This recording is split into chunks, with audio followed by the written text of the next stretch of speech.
ರೈತ ದೇಶದ ಬೆನ್ನೆಲುಬು ಅಂತಾರೆ. ಬರೀ ಮಾತಿಗಷ್ಟೇ ಸೀಮಿತ ಆಯ್ತಾ ಅನ್ನುವಂತ ಪ್ರಶ್ನೆಯ ಜೊತೆಗೆ ನಮ್ಮ ಕಾಲರ್ ಕೂಡ ಈಗ ಜಾಯಿನ್ ಆಗಿದ್ದಾರೆ. ಹಾಸನದಿಂದ ಸುರೇಶ್ ಗೌಡ ಕರೆ ಮಾಡಿದ್ದಾರೆ. ಸುರೇಶ್ ಗೌಡ್ರೆ ನಮಸ್ತೆ. ನಮಸ್ತೆ. ರೈತ ದೇಶದ ಬೆನ್ನೆಲುಬು ಬರೀ ಬಾಯಿ ಮಾತಿಗಷ್ಟೇ ಸೀಮಿತ, ಬರೀ ಈ ಮತ ತಗೊಳ್ಳುವಾಗ ಅಥವಾ ಎಲೆಕ್ಷನ್ಗೆ ಹೋಗುವಾಗ ಮಾತ್ರ ಈ ಹಸಿರು ಶಾಲ್ ಹಾಕೊಂಡು ಹೋದ್ರೆ ಸಾಕಾ? ನೀವೇನಂತೀರಿ ಇದ್ರ ಬಗ್ಗೆ? ನಾನು ಅದನ್ನೇ ಹೇಳೋದು ಮೇಡಮ್. ಏನಾಗಿದೆ, ನಮ್ಮ ಚಳುವಳಿನಲ್ಲಿ 2 ವಿಭಾಗ ಇದೆ. ಒಂದು ಮೈಸೂರು ಮತ್ತೆ ಉತ್ತರ ಕರ್ನಾಟಕದಲ್ಲಿ. ಉತ್ತರ ಕರ್ನಾಟಕದಲ್ಲಿ ಬಹಳ ಪ್ರಾಮಾಣಿಕ ರೈತರುಗಳು ಹೋರಾಟ ಮಾಡ್ತಾರೆ. ನನ್ನ ಭಯ ಏನಿದೆ ಅಂತಂದ್ರೆ, ಸರ್ಕಾರ ಈ ಹೋರಾಟವನ್ನ ಹತ್ತಿಕ್ಕಕ್ಕೋಸ್ಕರ ನಾಳೆ ಅವ್ರೇನ್ ಡಿಸೈಡ್ ಮಾಡಿದ್ದಾರೆ, ನಾಳೆ ಉಗ್ರ ಹೋರಾಟ ಮಾಡ್ತೀವಿ ಅಂತ, ಇವ್ರು ಒಳಗಡೆನೆ ರೈತರ ಮುಖಂಡರನ್ನ ಸಭೆ ಕರೆದು ಅವರಲ್ಲೇ ಗೊಂದಲ ಮೂಡಿಸಿ ಈ ಹೋರಾಟವನ್ನ ದಿಕ್ಕು ತಪ್ಪಿಸೋ ಯೋಜನೆ ಇರುತ್ತೆ ಅನ್ನೋದು ನನ್ನ ಒಂದು ಸಣ್ಣ ಭಯ. ಯಾಕೆಂತಂದ್ರೆ ಇದೆಲ್ಲ ನಾವು ಬಹಳ ವರ್ಷದಿಂದ ನೋಡಿದೀವಿ ಇದನ್ನ.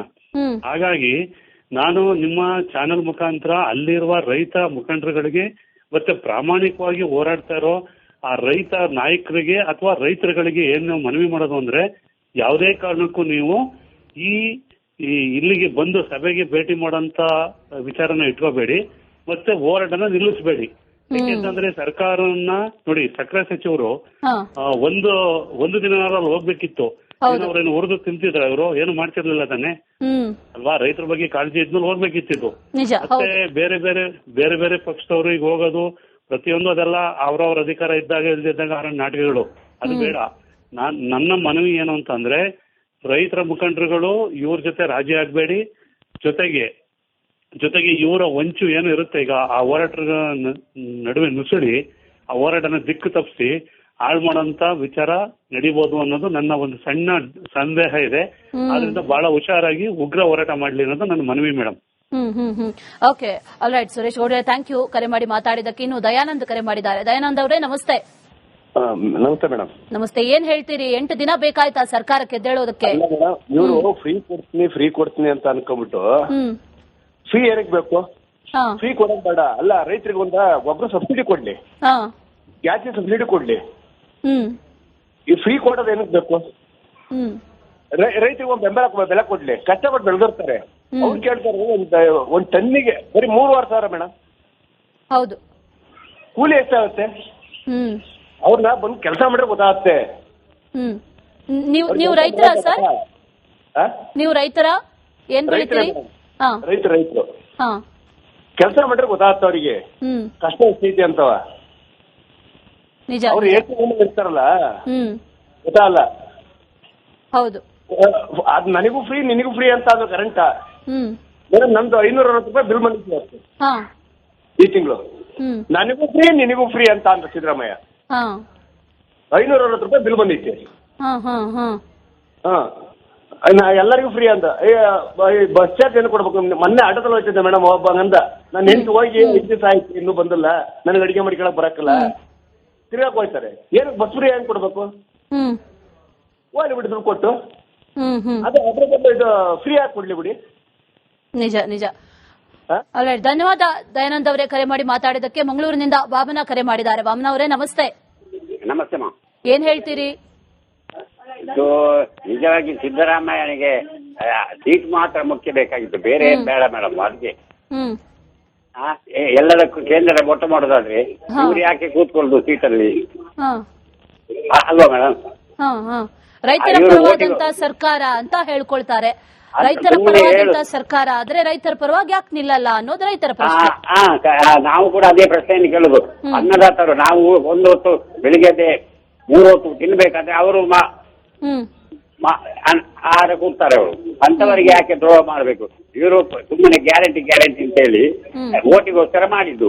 ಈಗ ರೈತರ ಬಡವರ ಒಟ್ಟಿಗೆ ಉಳಿತಾರೆ ಇವರು. ಎಲ್ಲ ಸಕ್ಕರೆ ಕಾರ್ಖಾನೆ ಇರುವುದೇ ಎಲ್ಲ MLA MP ಇವರ ಇದರಲ್ಲಿ ಇರುದು. ಅಂದ್ರೆ ಬಡವರ ಪರವಾಗಿಲ್ಲ, ಬರೀ ಗ್ಯಾರಂಟಿ ಓಟ್ಗೋಸ್ಕರ ಮಾಡ್ಕೊಂಡ್ರು ಅಂತೀರಾ? ಓಟ್ಗೋಸ್ಕರ ಮಾಡಿದ್ವಿ ಮೇಡಮ್, ಬೇರೆ ಏನಿಲ್ಲ ಇದು.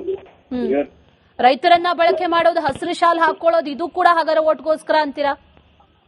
ಕರೆಕ್ಟ್. ಅದು 100ರಲ್ಲಿ 100% ಕರೆಕ್ಟ್. ಅದು ನಾಟಕ ಮಾಡ್ತಾರೆ ಅವ್ರೆ ಅಷ್ಟೇ. ಸರ್ಕಾರಕ್ಕೆ ಏನ್ ಹೇಳಕ್ ಬಯಸ್ತೀರಿ? ಸರ್ಕಾರ ಏನ್ ಮಾಡ್ಬೇಕು ರೈತರ ವಿಚಾರದಲ್ಲಿ? ಇವಾಗ ಅವ್ರು ಏನು ಬೆಂಬಲ ಬೆಲೆಗೆ ಘೋಷಿಸ್ತಾರೆ ಮೇಡಮ್ ಅದು ಕರೆಕ್ಟ್ ಆಗಿ ಕೊಡ್ಬೇಕು ಅವ್ರಿಗೆ. ಇಲ್ಲಾಂದ್ರೆ ಪಾಪ ಅವರು ಮಾಡಿದ ಕೆಲಸಕ್ಕೆ ಏನಾದ್ರು ಉಪಕಾರ ಆಗ್ಬೇಕಾದ್ರೆ ಆ ಬೆಂಬಲ ಬೆಲೆಗೆ ಘೋಷಿಸಲೇಬೇಕು.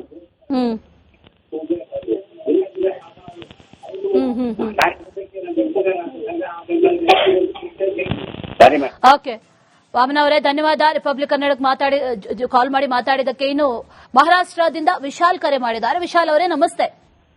ನಮಸ್ಕಾರ ಮೇಡಮ್. ನಮಸ್ತೆ. ಕರ್ನಾಟಕದ ವಿಚಾರ ಗೊತ್ತಿರಬಹುದು. ರೈತರು ಈಗ ಬೆಳಗಾವಿಯಲ್ಲಿ ಬಹಳ ಪ್ರತಿಭಟನೆಯನ್ನ 8 ದಿನಗಳಿಂದ ಮಾಡ್ತಾ ಇದ್ದಾರೆ. ನಿಲ್ಲಿಸುವಂತ ಯಾವುದೇ ಸೂಚನೆ ಇಲ್ಲ. ನೀವೇನ್ ಹೇಳ್ತೀರಿ? ಹೌದು ಮೇಡಮ್, ರೈತರ ಕಷ್ಟ ತುಂಬಾನೇ ಇದೆ. ರೈತರ ಕಷ್ಟ ಕೇಳೋರು ಯಾರು ಇಲ್ಲ. ನಾವು ಬಾರ್ಡರ್ ಇರೋದ್ರಿಂದ ಎರಡು ಕಡೆ ಸುದ್ದಿ ನಮ್ಗೆ ಗೊತ್ತಿರುತ್ತೆ ಮೇಡಮ್. ನಾವು ಜತ್ ತಾಲೂಕ್ ಅಂದ್ರೆ ಕನ್ನಡನೇ ಮಾತಾಡೋದು ನಾವು. ಇಲ್ಲಿ ನಮ್ಮ ಮಹಾರಾಷ್ಟ್ರಲ್ಲಿ ರೇಟ್ ಚೆನ್ನಾಗಿದೆ, ಕಬ್ಬಿಗೆ ಮಾತ್ರ ರೇಟ್ ಚೆನ್ನಾಗಿ ಕೊಡ್ತಿದ್ದಾರೆ. ಆದ್ರೆ ಕರ್ನಾಟಕ ಅದಕ್ಕೆ ರೇಟೇ ಇಲ್ಲ ಮೇಡಮ್. ಹೌದು, ಈ ಮಹಾರಾಷ್ಟ್ರ ಮಾದರಿಯಲ್ಲಿ ಕಬ್ಬು ಖರೀದಿ ಆಗಬೇಕು ಅನ್ನುವಂಥದ್ದನ್ನ ಕೂಡ ರೈತರು ಹೇಳ್ತಾ ಇದ್ದಾರೆ. ಹೌದು ಮೇಡಮ್, ಮಹಾರಾಷ್ಟ್ರ ಭಾಗ ಅಂದ್ರೆ ಬಾರ್ಡರ್ ಅಲ್ಲಿ ಚಿಕ್ಕೋಡಿ, ನಿಪ್ಪಾಣಿ ಅವೆಲ್ಲ ಮಹಾರಾಷ್ಟ್ರಲ್ಲಿ ಬಾರ್ಡರ್ ಅಲ್ಲಿ ಬರುತ್ತೆ. ಹಂಗಾಗಿ ಆ ಕಡೆ ಕಳಿಸಿದ್ರೆ ಲಾಭ ಆಗುತ್ತೆ ರೈತರಿಗೆಲ್ಲ. ಹೌದು, ಇವರು ಅದು ಇದು 13% ಇದು ಬರಬೇಕು ಅಂತ ಹೇಳ್ತಾರೆ ಮೇಡಮ್. ಅದೆಲ್ಲ ಅದೇನಿಲ್ಲ, ಮಹಾರಾಷ್ಟ್ರ ಕಬ್ಬು ಸೇಮ್ ಇರುತ್ತೆ, ಕರ್ನಾಟಕ ಕಬ್ಬು ಸೇಮ್ ಇರುತ್ತೆ. ಮಹಾರಾಷ್ಟ್ರದಲ್ಲಿ ಜಾಸ್ತಿ ಇದು ಇದೆ ಅಂತ ಹೇಳ್ತಾರೆ ಇವರೆಲ್ಲ. ಅದೆಲ್ಲ ಸುಳ್ಳು. ಅಷ್ಟೇ ಬೆಳೆಸ್ತಾರೆ, ಮಹಾರಾಷ್ಟ್ರದವ್ರು ಅಷ್ಟೇ ಬೆಳೆಸ್ತಾರೆ, ಕರ್ನಾಟಕದ ಅದೇ ರೀತಿನೇ ಬೆಳೆಸ್ತಾರೆ. ಡಿಫ್ರೆನ್ಸ್ ಏನೂ ಇರಲ್ಲ, ರೇಟ್ ಮಾತ್ರ ಡಿಫ್ರೆನ್ಸ್ ಇವ್ರು ಹೇಳೋದಕ್ಕೆ ಅಷ್ಟೇ ಅದು. ಹೌದು. ಎನಿವೇಸ್, ಧನ್ಯವಾದ ವಿಶಾಲ್ ಅವರೇ ಕರೆಯನ್ನ ಮಾಡಿದ್ದಕ್ಕೆ. ಕಾರ್ತಿಕ್ ಬೆಳಗಾವಿಯಿಂದ ಕಾಲ್ ಮಾಡಿದ್ದಾರೆ. ಕಾರ್ತಿಕ್ ಅವರೇ ನಮಸ್ತೆ. ಹೇಳಿ ಮೇಡಮ್. ನಮಸ್ತೆ ಮೇಡಮ್. ಬೆಳಗಾವಿಯಲ್ಲಿ ಪ್ರತಿಯೊಂದು ಗ್ರಾಮದಲ್ಲೂ ಕೂಡ ಈಗ ರೈತರು ದಂಗೆ ಎದ್ದ ರೀತಿಯಲ್ಲಿ ಪ್ರತಿಭಟನೆಯನ್ನ ನಡೆಸ್ತಾ ಇದ್ದಾರೆ. ಸರ್ಕಾರಕ್ಕೆ ಮಾತ್ರ ಕಿವಿ ಕೇಳ್ತಾ ಇಲ್ಲ. ಇವತ್ತು ಒಂಚೂರು ಕೇಳಿಸ್ಕೊಳ್ಳುವಂತ ಪ್ರಯತ್ನ ಪಟ್ಟಿದ್ದಾರೆ. ಏನ್ ಹೇಳ್ತೀರಿ ಮೇಡಮ್? ಯಾರಿಗೂ ಸರ್ಕಾರಕ್ಕೂ ಏನು ರೈತರದ ಗೊಂದಲ ಗೊತ್ತಾಗ್ತಾ ಇಲ್ಲ ಮೇಡಮ್. ಬೆಳಗಾಂ ಜಿಲ್ಲೆಯಲ್ಲಿ ಆಗತ್ತು ರೈತರಿಗೆ ಕಬ್ಬಿನ ಬಿಲ್ ಹೆಚ್ಚಿಗೆ ಕೊಡ್ಬೇಕು ಮೇಡಮ್. 3500 ಸಾಲಂಗಿಲ್ಲ, ವರ್ಷ ಪೂರ್ತಿ ದುಡಿಬೇಕು ಮೇಡಮ್. ಇವಾಗ ಗೊಬ್ಬರ ರೇಟು ಮತ್ತೆ ಎಲ್ಲ ಕೃಷಿ ಆದಾಯ ಎಲ್ಲ ತುಂಬಾ ರೇಟ್ ಹೆಚ್ಚಾಗಿದೆ ಮೇಡಮ್. ಮತ್ತ ಅದು ಎಲ್ಲ ಸಾಲಲ್ಲ ಮೇಡಮ್. ಇನ್ನು ರೈತರಿಗೆ ಹೆಚ್ಚಿನ ಮಹತ್ವ ತಗೋಬೇಕು ಈಗಿನ ಸರ್ಕಾರ ಮೇಡಮ್. ಸ್ವಲ್ಪ ಹೆಚ್ಚು ತಗೊಂಡ್ರೆ ಮೇಡಮ್ ಎಲ್ಲ ಇದಾಗುತ್ತೆ ಮೇಡಮ್. FRP ಬಗ್ಗೆ ಈಗಾಗಲೇ ಒಂದಷ್ಟು ರೂಲ್ಸ್ ಇದೆ, ಗೊತ್ತಿದೆ. ಆದ್ರೂ ಕೂಡ ಈ ಬೆಂಬಲ ಬೆಲೆಯನ್ನ ನಿಗದಿ ಮಾಡುವಂತ ನಿಟ್ಟಿನಲ್ಲಿ ಇಷ್ಟೊಂದು ವಿಳಂಬ ಯಾಕೆ ಮಾಡ್ತಾ ಇದೆ ಸರ್ಕಾರ ಅಂತ? ಮೇಡಮ್, ಅಂದ್ರೆ ಸರ್ಕಾರ ಅಂದ್ರೆ ಮೇಡಮ್ ಇನ್ನೂ ಸ್ವಲ್ಪ ಇದು ತಗೊಂಡಿಲ್ಲ ಮೇಡಮ್. ಏನ್ ಇದೆಲ್ಲ ತಗೋಬೇಕಾಗಿತ್ತು ಮೇಡಮ್. ಸರ್ಕಾರಕ್ಕೆ ನಿಮ್ ಬಗ್ಗೆ ಕಾಳಜಿ ಇಲ್ಲ ಅಂತೀರಾ ಹಾಗಾದ್ರೆ? ಕಾಳಜಿ ಇಲ್ಲ ಮೇಡಮ್. ಸರ್ಕಾರಕ್ಕೆ ಕಾಳಜಿ ಇದ್ರೆ ಇವತ್ತು 8 ದಿನ ಆಯ್ತು ಮೇಡಮ್ ಗುರ್ಲಾಪುರ ಕ್ರಾಸ್ ಅಲ್ಲಿ ಪ್ರತಿಭಟನೆ ನಡೀತಾ ಇದೆ. ಆದ್ರೂ ಯಾರು ಅಧಿಕಾರಿಗಳು ಬರ್ತಾ ಇಲ್ಲ, ಜಿಲ್ಲಾ ಉಸ್ತುವಾರಿ ಸಚಿವರು ಬರ್ತಾ ಇಲ್ಲ, ಯಾರು ಸ್ಪಂದನೆ ಮಾಡ್ತಾ ಇಲ್ಲ. ಪಾಪ ರೈತರ ಗೋಳ ಕೇಳೋರು ಯಾರಿಲ್ಲ. ಬರೀ ಹೋಟ್ ಬಂದ್ರೆ ಹೋಟ್ ಮಾತ್ರ ಕಾಲು ಬೀಳ್ಕೊಂಡ್ ಬರ್ತಾರೆ. ಯಾರು ಕೇಳ್ತಾ ಇಲ್ಲ ಮೇಡಮ್. ಧನ್ಯವಾದ ಕಾರ್ತಿಕ್ ಅವರೇ ಕರೆ ಮಾಡಿದಕ್ಕೆ. ಚಿಕ್ಕೋಡಿಯಿಂದ ಹರಿ ಕರೆ ಮಾಡಿದ್ದಾರೆ. ಹರಿ ಅವರೇ ನಮಸ್ತೆ. ಮೇಡಮ್ ನಮಸ್ತೆ ಸರ್, ಹೇಳಿ. ಸರ್ಕಾರದ ಬಗ್ಗೆ, ರೈತರ ಈ ಪ್ರತಿಭಟನೆ ಬಗ್ಗೆ ಯಾವುದಕ್ಕೂ ಸ್ಪಂದನೆ ಸಿಗ್ತಾ ಇಲ್ಲ. ರೈತರು ಮಾತ್ರ ರೋಸ್ ಹೋಗಿದ್ದಾರೆ. ರೈತರ ಪರಿಸ್ಥಿತಿ ಇದೇ ರೀತಿ ಆಗಿರ್ಬೇಕಾ? ಹೀಗೆ ಇರ್ಬೇಕಾ ರೈತರು ಹಾಗಾದ್ರೆ? ನೋಡಿ ಮೇಡಮ್, ರೈತರು ಒಂದ್ ವಾರ ಆಯ್ತು ಪ್ರತಿಭಟನೆ ಮಾಡಿದ್ರು, ಯಾರು ಕವಡೆ ಕಾಸಿನ ಕಿಮ್ಮತ್ ಕೊಡ್ತಾ ಇಲ್ಲ. ನಿಜ. ಒಂದ್ ಕವಡೆ ಕಾಸಿನ ಕಿಮ್ಮತ್ ಕೂಡ ಮೇಡಮ್ ಇಲ್ಲ. ಹರಿಯಂತ್ ಅವರೇ, ಟಿವಿ ವಾಲ್ಯೂಮ್ ಅನ್ನ ದಯವಿಟ್ಟು ಮ್ಯೂಟ್ ಮಾಡ್ಕೊಂಡು ಮಾತಾಡಿ. ಮೇಡಮ್, ಅಬ್ಬಬ್ಬ ಅಂದ್ರೆ ಒಂದ್ ಫ್ಯಾಕ್ಟ್ರಿ ಅವರು 100 ರೂಪಾಯಿ ಹೆಚ್ಚಿಗೆ ಮಾಡ್ರೆ ವರ್ಷಕ್ಕೆ ಒಂದ್ 10 ಕೋಟಿ ರೂಪಾಯಿ ಮಾತ್ರ ಹೆಚ್ಚಾಗುತ್ತೆ ಮೇಡಮ್. ಅವ್ರೊಂದ್ 10 ಲಕ್ಷ ಟನ್ ಕಬ್ಬನ್ನ ಈ ವರ್ಷ ನುರಿಸ್ತಾರೆ ಅಂತಂದ್ರೆ ರೂಪಾಯಿ ಅಂದ್ರೆ ಒಂದ್ 10 ಕೋಟಿ ರೂಪಾಯಿ ಮೇಡಮ್ ವರ್ಷಕ್ಕೆ. ಇವ್ರು ಎಲೆಕ್ಷನ್ಗೆ ಎಲ್ಲ ಫ್ಯಾಕ್ಟ್ರಿಗಳು ಎಲ್ಲ MLA ಇದಾವೆ ಮೇಡಮ್. ಒಬ್ಬೊಬ್ಬ ಇವರು ಎಲೆಕ್ಷನ್ ಗಾಗಿ 100 ಕೋಟಿ ಗಟ್ಟಲೆ ಖರ್ಚು ಮಾಡ್ತಾರೆ, ಪಾರ್ಟಿ ಫಂಡ್ ಅಂತ ಕೊಡ್ತಾರೆ. ರೈತರಿಗೆ ಒಂದ್ 10 ಕೋಟಿ ರೂಪಾಯಿ ಒಂದ್ ಫ್ಯಾಕ್ಟ್ರಿನ ಕೊಟ್ರೆ ಏನಾಗುತ್ತೆ ಮೇಡಮ್? ನಿಜ ನಿಜ. ಒಟ್ಟು ಸರ್ಕಾರಕ್ಕೆ ರೈತರ ಅವಶ್ಯಕತೆ ಇಲ್ಲ. ಈ ಸಿದ್ದರಾಮಯ್ಯ ಅವರಿಗೆ ನಮ್ಮ ಪ್ರತಿಷ್ಠೆ ಹೆಚ್ಚಾಗಿದೆ. ಆ ಗ್ಯಾರಂಟಿಗಳಿಗೆ 2,000 ಕೋಟಿ ಕೊಡ್ತಾರೆ. ವೆಲ್ ಸರ್, ಥ್ಯಾಂಕ್ ಯು ಹರಿಯಂತ್ ಅವರೇ ಕರೆಯನ್ನ ಮಾಡಿದಕ್ಕೆ, ಮಾತಾಡಿದಕ್ಕೆ. ಬಸವರಾಜ್ ಕರೆ ಮಾಡಿದ್ದಾರೆ. ಬಸವರಾಜ್ ಅವರೇ ನಮಸ್ತೆ. ನಮಸ್ತೆ ಮೇಡಮ್. ನಮಸ್ತೆ. ಏನ್ ಹೇಳ್ತೀರಿ? ಸರ್ಕಾರ ರೈತರ ಪರವಾಗಿ ಧ್ವನಿ ಆಗಬೇಕಾಗಿತ್ತು, ಆದ್ರೆ ಸರ್ಕಾರ ಯಾವುದೇ ರೀತಿಯಲ್ಲಿ ಗಮನ ಹರಿಸ್ತಾ ಇಲ್ಲ ಅನ್ನುವಂಥದ್ದು ಬಹಳ ಕ್ಲಿಯರ್ ಆಗಿ ಕಾಣಿಸ್ತಾ ಇದೆ. ದಿನ ತಳ್ಳುವಂತ ಅಥವಾ ಸಮಯ ದೂಡುವಂತ ರೀತಿಯಲ್ಲಿ ಸರ್ಕಾರ ಮಾಡ್ತಾ ಇದೆ ಅನ್ನೋದು ಗೊತ್ತಾಗ್ತಾ ಇದೆ. ನಿಮ್ಗೆ ಏನ್ ಅನ್ಸುತ್ತೆ? ಬಸವರಾಜ್ ಅವರೇ ಮಾತಾಡಿ. ಮೇಡಮ್, ಕಬ್ಬಿಗೆ ನಿಗದಿತ ಬೆಲೆ ಬೇಕಾಗಿತ್ತು. ಆದ್ರೆ ಸರ್ಕಾರ ಯಾವುದೇ ಸ್ಪಂದಿಸ್ತಾ ಇಲ್ಲ. ಯಾವುದೇ ಎಲ್ಲಾ ರೈತರ ಮಾಲಿಗೆ ಕಿಮ್ಮತ್ತೆ ಇಲ್ರಿ, ಯಾವುದೇ ಕೇಳ್ತಾ ಇದ್ರು. ಹ್ಮ್ ಹ್ಮ್ ಹ್ಮ್ ಬಸವರಾಜ್ ಅವರೇ ಮಾತಾಡಿ. ಸರ್ಕಾರದ ಬಗ್ಗೆ ನಿಮ್ಗೆ ಏನ್ ಅನ್ಸುತ್ತೆ? ಸರ್ಕಾರದ ನಿಲುವು, ಸರ್ಕಾರದ ಧೋರಣೆ, ಸರ್ಕಾರ ನಿರ್ಧಾರವನ್ನ ತೆಗೆದುಕೊಳ್ಳಬೇಕಾಗಿತ್ತು. ಎಲ್ಲಾ ಹಕ್ಕುಗಳು ಸರ್ಕಾರದ ಬಳಿಯೇ ಇದ್ರೂ ಕೂಡ ಸರ್ಕಾರ ಏನು ಮಾಡ್ತಾ ಇಲ್ಲ ಅನ್ನುವಂಥದ್ದು ರೈತರ ಇವತ್ತಿನ ಈ ಪರಿಸ್ಥಿತಿ ಕಾರಣ. ಈ ಪರಿಸ್ಥಿತಿ ಸುಧಾರಿಸ್ಕೊಳ್ಳೋದು ಯಾವಾಗ ಹಾಗಾದ್ರೆ? ಟಿವಿ ವಾಲ್ಯೂಮ್ ಅನ್ನ ಮ್ಯೂಟ್ ಮಾಡ್ಕೊಂಡು ಮಾತಾಡಿ ಬಸವರಾಜ್ ಅವರೇ, ಇಲ್ಲಾಂದ್ರೆ ಕರೆ ಕಟ್ಟಾಗುತ್ತೆ. ಥ್ಯಾಂಕ್ ಯು ಬಸವರಾಜ್ ಅವರೇ ಕಾಲ್ ಮಾಡಿದ್ದಕ್ಕೆ. ಈಗಾಗಲೇ ಗಡುವಿನ ಮೇಲೆ ಗಡುವು, ಸಭೆಗಳ ಮೇಲೆ ಸಭೆ, ಸಮಾಲೋಚನೆಯ ನಂತರದಲ್ಲಿ ಒಂದಷ್ಟು ಸಮಾಲೋಚನೆ ನಡೀತು ಬಿಟ್ರೆ ರೈತರಿಗೆ ಬೇಕಾದಂತ ಈ ಬೆಂಬಲ ಬೆಲೆ ನಿಗದಿ ಮಾಡುವಂತಹ ವಿಚಾರದಲ್ಲಿ ಸರ್ಕಾರ ಕಿಂಚಿತ್ತೂ ಗಮನ ಹರಿಸಿಲ್ಲ ಅನ್ನುವಂಥದ್ದು ಗೊತ್ತಾಗ್ತಾ ಇದೆ. ಬರೀ ಓಟ್ ಕೇಳುವಂತಹ ಸಂದರ್ಭದಲ್ಲಿ ಹಸಿರು ಶಾಲನ್ನ ಹಾಕೊಂಡು ಹೋಗೋದು, ಆ ನಂತರದಲ್ಲಿ ಓಟ್ ಕೇಳೋದು, ಗೆದ್ದ ನಂತರದಲ್ಲಿ ರೈತರನ್ನ ಮರೆತೇ ಬಿಡೋದು, ಇದೇ ರೀತಿಯಾಗಿ ಪ್ರತಿಯೊಂದು ಸರ್ಕಾರಗಳು ಕೂಡ ಮಾಡ್ತಾ ಇದ್ರೆ ಹಾಗಾದ್ರೆ ಈ ರೈತರು ಯಾರನ್ನ ಕೇಳಬೇಕು, ಯಾರನ್ನ ಪ್ರಶ್ನೆ ಮಾಡಬೇಕು ಅನ್ನುವಂತ ಪ್ರಶ್ನೆ ಈಗ ಪ್ರತಿಯೊಬ್ಬ ರೈತನ ಮನಸ್ಸಲ್ಲಿ ಮೂಡ್ತಾ ಇರೋದು. ಅದರ ಜೊತೆಯಲ್ಲಿ ಇವತ್ತು ನೀಡಿರುವಂತಹ ಈ ಡೆಡ್ಲೈನ್ ನಂತರದಲ್ಲೇನು ಅಥವಾ ಅದರ ಮೊದಲು ನಡೆಯುವಂತಹ ಸಮಾಲೋಚನೆ ಅಲ್ಲಾದ್ರೂ ಒಂದು ಪರಿಹಾರ ಸಿಗುತ್ತಾ ಅನ್ನುವಂತ ಒಂದು ಸಣ್ಣ ನಿರೀಕ್ಷೆಯೊಂದಿಗೆ ಈಗ ರೈತರಿದ್ದಾರೆ. ಆದ್ರೆ ಆ ರೀತಿ ಏನು ಆಗೋದಿಲ್ಲ ಅನ್ನುವಂಥದ್ದು ಕೂಡ ಅವ್ರಿಗೆ ಗೊತ್ತಿರುವಂತಹ ವಿಚಾರ. ಯಾಕಂದ್ರೆ ಇಷ್ಟು ವರ್ಷಗಳು ಕಳೀತಾ ಬಂತು, ಇಷ್ಟು ದಿನಗಳು ಕಳೀತಾ ಬಂತು, ಇನ್ನೂ ಕೂಡ ಯಾವುದೇ ಪಾಸಿಟಿವ್ ರೆಸ್ಪಾನ್ಸ್ ಸರ್ಕಾರದ ಕಡೆಯಿಂದ ಬಂದಿಲ್ಲ ಅನ್ನುವಂತಹ ನೋವು. ಕಾಲರ್ ರೆಡಿ ಇದ್ದಾರೆ, ಮಹೇಶ್ ಕರೆ ಮಾಡಿದ್ದಾರೆ. ಮಹೇಶ್ ಅವರೇ ನಮಸ್ತೆ. ನಮಸ್ಕಾರ ಮೇಡಮ್. ಏನ್ ಹೇಳ್ತೀರಿ ಸರ್ಕಾರದ ಬಗ್ಗೆ? ಪಾಪ ರೈತರು ಬೀದಿಗಿಳಿದು ಹೋರಾಟ ಮಾಡುವಂತ ಪರಿಸ್ಥಿತಿ ಬರ್ಬೇಕಾ ರೈತರಿಗೆ ಅಂತ? ಮೇಡಮ್, ಸರ್ಕಾರದವರಿಗೆ ಕೇವಲ ವೋಟ್ ಮಾತ್ರ ರೈತರದ್ದು ಬೇಕು. ಬಟ್ ಇಂಥ ಕಂಬದ ವಿಷಯದಲ್ಲಾಗ್ಲಿ ಅಥವಾ ಯಾವುದೇ ಕೃಷಿ ವಿಷಯದಲ್ಲಾಗ್ಲಿ ಅವ್ರಿಗೆ ಬೇಕಾಗಿಲ್ಲ ಮೇಡಮ್. ಇವ್ರಿಗೆ ಬರೇ ರಾಜಕೀಯ ಬೇಕು ಅಷ್ಟೇ. ರೈತರು ಬರೀ ವೋಟ್ ಬ್ಯಾಂಕ್ಗಾಗಿ ಮಾತ್ರ ಅಂತೀರ ಹಾಗಾದ್ರೆ? ಬೇಕಾದ್ರೆ ಹೇಳಿ ಅವ್ರಿಗೆ ಏನ್ ಬೇಕಾದ್ರೂ ಮಾಡಕ್ ರೆಡಿ ಇರ್ತಾರೆ. ಬಟ್ ಕೃಷಿ ವಿಷಯದಲ್ಲಿ ಯಾವುದೇಗೋಸ್ಕರ ಇವ್ರು ಯಾವುದೇ ನಿರ್ಧಾರ ತೋಡಲ್ಲ. ಅದು ಏನೇ ನಿರ್ಧಾರ ಇದ್ರು ಕೇಂದ್ರ ಸರ್ಕಾರದ ಮೇಲೆ ಹೊರಿಸ್ತಾರೆ ಮೇಡಮ್. ಹೌದು, ಇವಾಗ ಮಾಡ್ತಾ ಇರೋದು ಅದೇ. ಈಗ ಉಸ್ತುವಾರಿ ಸಚಿವರಿದ್ದಾರೆ, ಅಲ್ಲಿ ಸಕ್ಕರೆ ಸಚಿವರಿದ್ದಾರೆ, ಎಲ್ಲಾ ಇದ್ರೂ ಕೂಡ ಒಂದ್ ನಿರ್ಧಾರ ತಗೊಳಕ್ ಆಗ್ತಾ ಇಲ್ವಲ್ಲ? ಇಲ್ಲ ಮೇಡಮ್, ಇಂಥ ಸರ್ಕಾರ ಯಾಕೆ ಬೇಕು ಮೇಡಮ್ ನಮ್ಮ ಕರ್ನಾಟಕದಲ್ಲಿ? ನಿಜ ನಿಜ.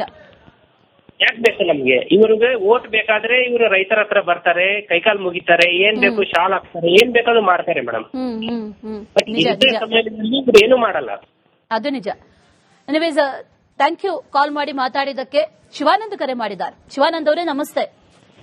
ನಮಸ್ತೆ ಮೇಡಮ್. ನಮಸ್ತೆ. ಏನ್ ಹೇಳ್ತೀರಿ? ಇದನ್ನೆಲ್ಲ ನೋಡಿದ್ರೆ ಏನ್ ಅನ್ಸುತ್ತೆ? ಇದೆಲ್ಲ ನೋಡಿದ್ರೆ ರೈತರನ್ನ ಕೊಲ್ಲಾಕ ಬಂದ ಸರ್ಕಾರ ಅಂತ ಅನಿಸುತ್ತೆ ಮೇಡಮ್. ಎಷ್ಟೇ ರೈತರು ಸತ್ರು ಕೂಡ ಈ ಸರ್ಕಾರಕ್ಕೆ ಮಾತ್ರ ಯಾವುದೇ ರೀತಿ ಕಾಳಜಿ ಇಲ್ಲ ಅಂತೀರಿ? ಎರಡು ಸರ್ಕಾರನೂ ಅವೇ, ಕೇಂದ್ರ ಸರ್ಕಾರನೂ ಅದೇ, ರಾಜ್ಯ ಸರ್ಕಾರನೂ ಅದೇ. ರೈತರಿಗೆ ಬೆಂಬಲ ಬೆಲೆ ಕೂಡ ಘೋಷಣೆ ಮಾಡ್ತಾರ, ಅದನ್ನ ಇಂಪ್ಲಿಮೆಂಟ್ ಮಾಡಕ್ ಟೈಮ್ ತಗೊಂತಾರ. ಅಗಲಿಗೆ ರೈತರಿಗೆ ಸಾಲ ಸೂಲ ಮಾಡಿ ಬೆಳೆದಿರ್ತಾರ, ಸಾಲಗಾರ ಒತ್ತಾಯ ಇರ್ತೈತಿ. ಅವ್ರು ಮಾರಲೇಬೇಕು ಅದನ್ನ. ಅದು ಮಾರಿದ ಮ್ಯಾಗ ವ್ಯಾಪಾರಸ್ಥರಿಗೆ ಅದ್ರ ಲಾಭ ಆಗುತ್ತೆ ಅಷ್ಟೇ ಮೇಡಮ್. ಈಗ ನಮ್ ತಾಲೂಕು ಕಡೆ ಹಳ್ಳಿ ನಮ್ದು. ಹೌದು. ಈಗ 6 ತಿಂಗಳಾತ್ ನಮ್ಮಲ್ಲಿ ಬಸ್ ಬಂದಾಗಿ. ಆ ಬಸ್ಸಿನ ವ್ಯವಸ್ಥೆ ಕೇಳಾರಿಲ್ಲ, ಬಂದು ನೋಡೋರಿಲ್ಲ, ಒಂದ್ ದಿಕ್ಕ ಇಲ್ಲ. ಆ ನಂತರ ರೈತರು ಗೊಂಜಾಳ ಹಾಕ್ಯಾರ. ಗೊಂಜಾಳ ಈಗ 1000, 1200, 1500 ಹಿಂಗ್ ಕೇಳ್ತಾರ. ಅದನ್ನ ಯಾರು ಮಾಡ್ತಾರೆ ಎಲ್ಲ? ಯಾರಿಗೆ ಹೇಳ್ಬೇಕು? ರೈತರ ಕೇಳ್ತಾ ಇಲ್ಲ, ಕೇಳಿಸ್ಕೊಳ್ಳೋರ್ ಕಿವಿ ಇಲ್ಲ. ಆ ರೀತಿಯಲ್ಲಿ ಆಗೋಗಿದೆ ಸರ್ಕಾರದ ಪರಿಸ್ಥಿತಿ. ಎನಿವೇಸ್, ಥ್ಯಾಂಕ್ ಯು ಕರೆ ಮಾಡಿದಕ್ಕೆ. ಡಿ ಗೋಳಕರ್ ಅವರು ಕರೆ ಮಾಡಿದ್ದಾರೆ. ಗೋಳಕರ್ ಅವರೇ ನಮಸ್ತೆ. ನಮಸ್ತೆ ಮೇಡಮ್. ಏನ್ ಹೇಳ್ತೀರಿ? ಏನ್ ರೈತರು ಎಲ್ಲ ಚಿಲ್ಲರ್ ತಿಳ್ಕೊಂಡಾರೆ ಗವರ್ಮೆಂಟ್ ದವರು. ಏನ್ರಿ ಒಂದ್ ಸ್ವಲ್ಪ ಶಿವಾನಂದ ಪಾಟೀಲ್ ಬರ್ಬೇಕು, ಏನ್ರಿ ಅದರದ ಕೇಳ್ಬೇಕು. ಸಕ್ಕರೆ ಮಾಲೀಕರು ಎಲ್ಲಾರು ದೊಡ್ಡವರಾಗಿದ್ದಾರೆ ಮೇಡಮ್ ನಮ್ಮ್ಯಾಗ. ಸಕ್ಕರೆ ಕಾರ್ಖಾನೆಗಳು ಇರೋದೇ ಈ ಸಚಿವರು ಶಾಸಕರ ಕೈಯಲ್ಲಲ್ವಾ? 8 ದಿವಸ ಬೀದಿ ಕೂತಾರು. ಅದರದ್ದು ಏನು ಇದನ್ನ ಮಾಡುವರೆ, ಅವ್ರು ಕೇರ್ ಮಾಡೋರ, ಡೋಂಟ್ ಕೇರ್ ಮಾಡ್ಲತ್ತಾರೆ ಮೇಡಮ್. ಏನ್ ಮಾಡ್ಬೇಕಂತೀರಿ? ಸರ್ಕಾರ ಏನ್ ಮಾಡ್ಬೇಕೀಗ? ರೈತರ ಪರವಾಗಿ ನಿಲ್ತಾ ಇಲ್ಲ, ರೈತರ ಪರವಾಗಿ ಮಾತಾಡ್ತಾ ಇಲ್ಲ, ಅದನ್ನ ಕೇಂದ್ರ ಸರ್ಕಾರದ ಮೇಲೆ ತಾಕ್ತಾ ಇದ್ದಾರೆ. ಏನ್ ಮಾಡ್ಬೇಕಿತ್ತು ಈ ಸಂದರ್ಭದಲ್ಲಿ ಸರ್ಕಾರ? ಅಲ್ರಿ, ಎಲ್ಲಾ ಕಾರ್ಖಾನೆ ಮಾಲೀಕರ ಕರೆಸಿ ನಮ್ಮದ್ ಏನ್ ಕಮ್ಮಿ ಇದನ್ನ ಹೋಗ್ತೈತಿರಲ್ಲ ಅವ್ರದ ಟ್ಯಾಕ್ಸ್, ಆ ಟ್ಯಾಕ್ಸ್ ಅಲ್ಲಿ ತಾವು ಒಂದ್ ಸ್ವಲ್ಪ ಕೊಡ್ಬೇಕಿಲ್ಲ. ಅವ್ರ ಈಗ 5 ಗ್ಯಾರಂಟಿ ಅನ್ಕೊಟ್ಟಾರಲ್ಲ, ಕೊಡ್ಬೇಕಿರಲ್ಲ ಇವರು. ಇವ್ರಿಗೆಲ್ಲ ಹೊಡಿಬೇಕಾಗಿದೆ ಮೇಡಮ್. ರೈತರಾದ್ರು ಎಷ್ಟು ಚಿಲ್ಲರ್ ತಿಳ್ಕೊಂಡಾರಿ ಮೇಡಮ್ ಅವ್ರ. ಆ ರೈತ ಅಂದ್ರು ಎಲ್ಲಾ ಅನ್ನ ಕೊಡಾರ. ನಾವು ನಮ್ಮಿಂದ ದೊಡ್ಡವ್ರು ಅದವ್ರ, ನಮ್ಮಿಂದೆಲ್ಲ ಅಗದಿ ಹಾಯಾಗಿ ತಿರ್ಗಾಡವ್ರ, ನಮ್ಮಿಂದ ಜೆಟ್ದಾಗ ತಿರ್ಗಾಡ, ನಮ್ಮಿಂದ ಹೆಲಿಕಾಪ್ಟರ್. ಆದ್ರೆ ರೈತಿಗೆ ಒಂದ್ ಸ್ವಲ್ಪ ಸ್ಪಂದನೆ ಮಾಡುದಿಲ್ಲ ಅಂದ್ರೆ ಏನ್ ರೈತದ ಕಿಮ್ಮತ್ ಏನ್ರಿ? ನಿಜ ನಿಜ ನಿಜ. ಒಂದ್ ರೈತರ ಎದ್ನಂದ್ರ ಏನ್ ಆಗ್ಬೋದ್ರಿ?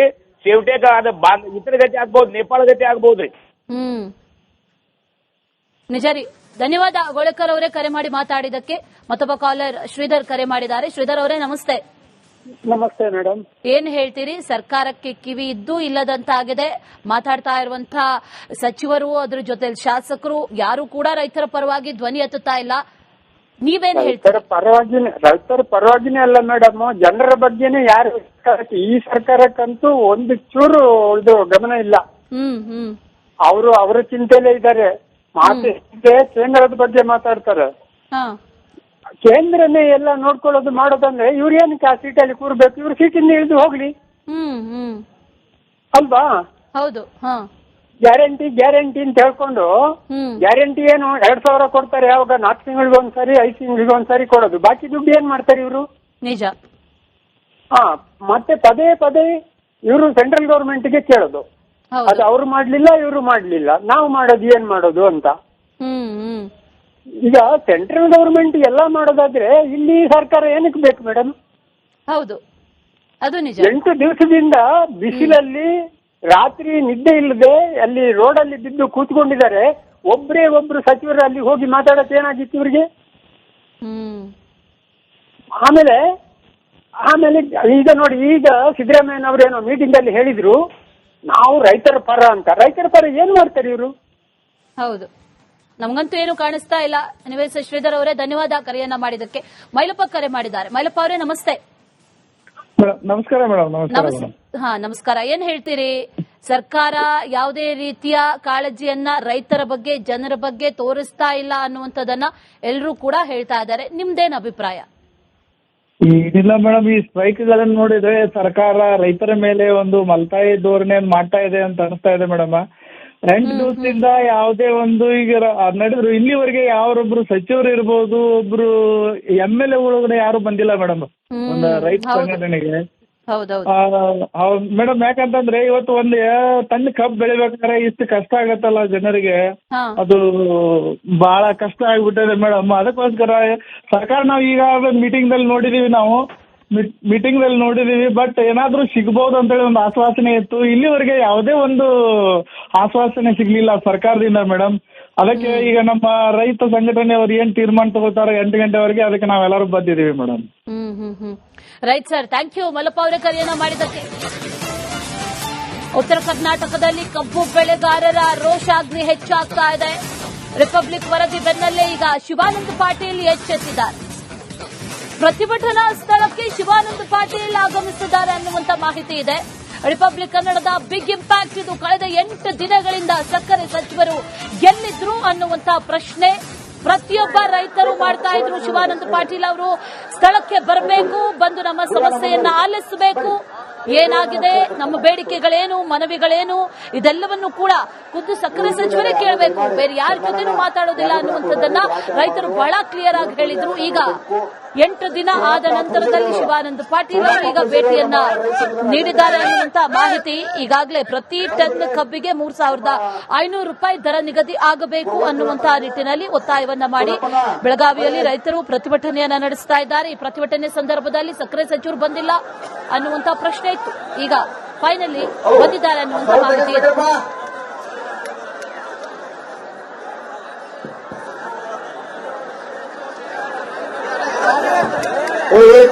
ಹುಡುಗರು ಸ್ವಲ್ಪ ವ್ಯಕ್ತಿ ಮುಡಿದಿರಪ್ಪ, ಇಳಿರಿ ಸ್ವಲ್ಪ, ಒಂದ್ಸರಿ ಹೇಳಿದ್ರೆ ಅರ್ಥ ಆಗ್ರಿ.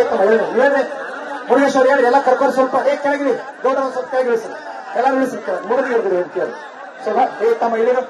ಹೇಳಿ ಯುವಕರೆಲ್ಲ ಹೇಳಿರ ಹಿರಿಯರಿಗೆ ಬಿಡ್ರಿ ಯುವಕರು ಕೆಳಗಿಳಿ ದಯವಿಟ್ಟು ಕೈ ಮುಗಿತು ಕೆಳಗಿಳಿಬೇಕು ಜನ ಬಾಳದ ಸ್ವಲ್ಪ ನೀವು ಸಮಾಧಾನ ಮಾಡ್ಬೇಕು ಸರಿ ಸರಿ ಕರ್ನಾಟಕ ರಾಜ್ಯ ಆಲ್ರೈಟ್ ಈಗಾಗಲೇ ಈ ರೋಷಾಗ್ನಿ ಹೆಚ್ಚಾಗ್ತಾ ಇದೆ. ಒಂದು ಕಡೆಯಲ್ಲಿ ಪ್ರತಿಭಟನೆ ಯಾವುದೇ ಕಾರಣಕ್ಕೂ ನಿಲ್ಲಿಸೋದಿಲ್ಲ ಅನ್ನುವಂಥ ನಿಟ್ಟಿನಲ್ಲೂ ರೈತರು ಹೇಳ್ತಾ ಇದ್ದಾರೆ. ಅದು ಒಂದು ಕಡೆ, ಮತ್ತೊಂದು ಕಡೆಯಲ್ಲಿ ಜನರು ಕೂಡ ತಮ್ಮ ಅಭಿಪ್ರಾಯವನ್ನು ವ್ಯಕ್ತಪಡಿಸ್ತಾ ಇರೋದು ನಮ್ಮ ಬಗ್ಗೆ ಯಾರಿಗೂ ಕಾಳಜಿ ಇಲ್ಲ, ಸರ್ಕಾರಕ್ಕಂತೂ ಇಲ್ವೇ ಇಲ್ಲ ಅನ್ನುವಂಥದ್ದನ್ನ ಕೂಡ ಹೇಳ್ತಾ ಇದ್ರು. ದೊಡ್ಡತಾಯಮ್ಮ ಈಗ ಕರೆ ಮಾಡಿದ್ದಾರೆ. ದೊಡ್ಡತಾಯಮ್ಮ ಅವರೇ ನಮಸ್ತೆ. ದೊಡ್ಡತಾಯಮ್ಮ ಅವರೇ ನಮಸ್ತೆ. ನನ್ನ ಧ್ವನಿ ಕೇಳಿಸ್ತಾ ಇದ್ರೆ ಮಾತಾಡಿ.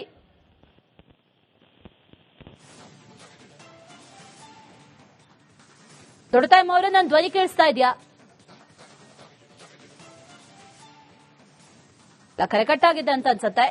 ಈಗಾಗಲೇ ಶಿವಾನಂದ ಪಾಟೀಲ್ ಅವರು ಬರಬೇಕು ಅನ್ನುವಂತ ಬಹಳ ದೊಡ್ಡ ಆಗ್ರಹ ರೈತರದ್ದಿತ್ತು. ಸಕ್ಕರೆ ಸಚಿವರು ನಮ್ಮ ಬಗ್ಗೆ ಯಾವುದೇ ರೀತಿಯ ಕಾಳಜಿ ತೋರಿಸ್ತಾ ಇಲ್ಲ. ಸಕ್ಕರೆ ಕಾರ್ಖಾನೆ ಮಾಲೀಕರ ಜೊತೆಯಲ್ಲಿ ನಾಳೆ ಒಂದು ಸಭೆ ಇದೆ. ಆ ಸಭೆಯಲ್ಲಿ ಏನಾಗುತ್ತೆ ಅನ್ನುವಂತ ಕುತೂಹಲ ಈಗ ಸದ್ಯಕ್ಕಿರೋದು. ಅದರ ಜೊತೆಯಲ್ಲಿ ಇವತ್ತು 7 ಗಂಟೆಯ ಒಳಗಡೆ ಒಂದು ಸಮಾಲೋಚನೆಯನ್ನ ಕೂಡ ನಡೆಸಿ ಆ ನಂತರದಲ್ಲಿ ಮುಂದೆ ಏನ್ ಮಾಡಬೇಕು ಅನ್ನುವಂತ ನಿಟ್ಟಿನಲ್ಲಿ ರೈತರು ಕೂಡ ನಿರ್ಧಾರವನ್ನ ಮಾಡ್ತಾರೆ ಅನ್ನುವಂತ ಮಾಹಿತಿ ಸದ್ಯಕ್ಕೆ ಲಭ್ಯ ಆಗ್ತಾ ಇದೆ. ಕಾಲರ್ ನೀಡಿದ್ದಾರೆ, ದೊಡ್ಡತಾಯಮ್ಮ ಕರೆ ಮಾಡಿದ್ದಾರೆ. ದೊಡ್ಡತಾಯಮ್ಮ ಅವರೇ ನಮಸ್ತೆ. ಅಲ್ಲ ಮೇಡಮ್, ನಾವು ಮಧುಗಿರಿಯಿಂದ. ಹಾ ಹೇಳಿ. ಮೇಡಮ್, ಮತ್ತೆ ರೈತರಿಗೆ ಬಹಳ ಕಷ್ಟ ಇದೆ ಮೇಡಮ್. ನಿಜ, ಹೌದು. ಆಮೇಲೆ ಇವಾಗ ಸಿದ್ದರಾಮಯ್ಯ ಅವರು ಕರೆದಿದಾರಲ್ಲ ಹತ್ರಕ್ ಹೋಗಕ್ಕೆ, ಅವಾಗ ಏನ್ ಮಾಡ್ತಾರೆ ಅಂದ್ರೆ ಇವಾಗ ಇಷ್ಟು ಕೊಡ್ತೀವಿ, ಇಷ್ಟು ತಗೊಳ್ತೀರಾ ಇಲ್ವಾ, ತಗೊಳಂಗಿದ್ರೆ ತಗೊಳ್ಳಿ, ಆಮೇಲೆ ನೀವೇನ್ ಮಾಡ್ಕೋತೀರೋ ಮಾಡ್ಕೋ ಹೋಗಿ ಅಂದ್ಬಿಡ್ತಾರೆ ಮೇಡಮ್. ಅದಕ್ಕೆ ಒಳಗಡೆ ಕರೆದಿರೋದವ್ರು. ಮೇಡಮ್, ಅದಕ್ಕೆ ಕರೆದಿರೋದು ಮೇಡಮ್. ಬಹಳ ಕಷ್ಟ ಇದೆ ರೈತರಿಗೆ. ಒಂದ್ ಕೂಲಿ ಆಳು 11 ಗಂಟೆಗೆ ಬಂದ್ರೆ 4 ಗಂಟೆಗೆಲ್ಲ ಹೋಗ್ಬಿಡ್ತಾರೆ ಮೇಡಮ್. ಅವ್ರಿಗೆ 1,000 ರೂಪಾಯಿ ಕೂಲಿ ಕೊಡ್ಬೇಕು ಮೇಡಮ್. ರೈತರು ಏನ್ ಮಾಡ್ಬೇಕಂತೀರಿ ಈಗ? ರೈತರು ಏನ್ ಮಾಡ್ಬೇಕು? ಅವ್ರ ನಿಲುವು ಏನಾಗಿರ್ಬೇಕು? ಅವ್ರ ನಿಲುವು ಏನಿಲ್ಲ ಮೇಡಮ್. ಇವರು ಬೆಲೆ ನಿಗದಿತ ಬೆಲೆ ಕೇಳ್ತಾ ಇದಾರಲ್ಲ, ಅದು ಕೊಡೋವರೆಗೂ ಬಿಡಬಾರ್ದು ಮೇಡಮ್. ಬಹಳ ಕಷ್ಟ ಇದೆ ಮೇಡಮ್. ಅವರು ಎಷ್ಟು ಕಷ್ಟ ಪಡ್ತಾರೆ ಅಂದ್ರೆ ಬಹಳ ಕಷ್ಟ ಇದೆ ಮೇಡಮ್ ರೈತರ ಜೀವನ ಇವತ್ತು. ದೊಡ್ಡತಾಮೆ ಅವರೇ ಧನ್ಯವಾದ ಕರೆ ಮಾಡಿ ರಿಪಬ್ಲಿಕ್ ಕನ್ನಡದ ಜೊತೆ ಮಾತಾಡಿದ್ದಕ್ಕೆ. ರೈತರು ಇವತ್ತು ಕ್ಯಾಬಿನೆಟ್ ವೆಲ್ಕಮ್ ಬ್ಯಾಕ್. ಈಗಾಗಲೇ ಕಬ್ಬು ಬೆಳೆಗಾರರ ಈ ಹೋರಾಟ 8 ದಿನಗಳಾಯ್ತು. 8 ದಿನಗಳಿಂದಲೂ ಕೂಡ ಈ ಹೋರಾಟವನ್ನ ನಡೆಸ್ತಾ ಇದ್ದಾರೆ, ಪ್ರತಿಭಟನೆಯನ್ನ ನಡೆಸ್ತಾ ಇದ್ದಾರೆ. ಸರ್ಕಾರದಿಂದ ಏನೋ ಒಂದು ಸಿಹಿ ಸುದ್ದಿ ಬರುತ್ತೆ, ಸರ್ಕಾರ ನಮ್ಮ ಪರವಾಗಿ ನಿಲ್ಲುತ್ತೆ ಅಥವಾ ನಮ್ಮ ಮನವಿಗಳನ್ನ ಸ್ವೀಕರಿಸುತ್ತೆ ಅಂತ ಅಂದ್ಕೊಂಡಿದ್ರು. ಆದ್ರೆ ಆ ರೀತಿಯಾಗಿ ಆಗ್ಲಿಲ್ಲ. ಇನ್ನೆಷ್ಟು ದಿನ ಹಾಗಾದ್ರೆ ಈ ರೈತರು ಪ್ರತಿಭಟನೆಯನ್ನ ಮಾಡಬೇಕು? ಯಾವ ರೀತಿಯ ಪ್ರತಿಭಟನೆಯನ್ನ ಮಾಡಬೇಕು ಅನ್ನುವಂತ ಪ್ರಶ್ನೆ ಈಗ ರೈತರಿಗೂ ಕಾಡ್ತಾ ಇದೆ. ಜನಸಾಮಾನ್ಯರಿಗೂ ಅದೇ ಪ್ರಶ್ನೆ. ಯಾವ ರೀತಿ ಪ್ರತಿಭಟನೆ ಮಾಡಿದ್ರೆ ಹಾಗಾದ್ರೆ ಸರ್ಕಾರ ಎಚ್ಚೆತ್ತುಕೊಳ್ಳುತ್ತೆ? ಸರ್ಕಾರಕ್ಕೆ ತಮ್ಮ ಕಷ್ಟಗಳನ್ನ ಈ ಕಬ್ಬು ಬೆಳೆಗಾರರು ಹೇಳ್ಕೊಳ್ಳೋದಾದ್ರೂ ಹೇಗೆ ಅನ್ನುವಂತ ಪ್ರಶ್ನೆ. ನಾಳೆ ಒಂದು ಸಭೆ ಇದೆ, 11 ಗಂಟೆಗೆ ಒಂದು ಸಭೆ ಇದೆ ಸಕ್ಕರೆ ಕಾರ್ಖಾನೆ ಮಾಲೀಕರ ಜೊತೆಗೆ. ಅದರ ನಂತರ ಮಧ್ಯಾಹ್ನ 1 ಗಂಟೆಗೂ ಕೂಡ ರೈತ ಮುಖಂಡರ ಜೊತೆಗೂ ಕೂಡ ಒಂದು ಸಭೆ ಇದೆ ಅನ್ನುವಂತ ಮಾಹಿತಿ. ಸಿಎಂ ಕೂಡ ಅದ್ರ ಬಗ್ಗೆ ಮಾತಾಡಿದ್ದಾರೆ. ಹಾಗಾದ್ರೆ ಆ 2 ಸಭೆಗಳ ನಂತರದಲ್ಲಿ ಏನಾಗುತ್ತೆ ಅನ್ನುವಂತ ಪ್ರಶ್ನೆ ಈಗ ಹಾಗೆ ಉಳ್ಕೊಂಡಿದೆ. ಜೊತೆಗೆ ಸರ್ಕಾರ ರೈತರ ಪರವಾಗಿ ನಿಲ್ಲುತ್ತಾ ಅನ್ನುವಂತ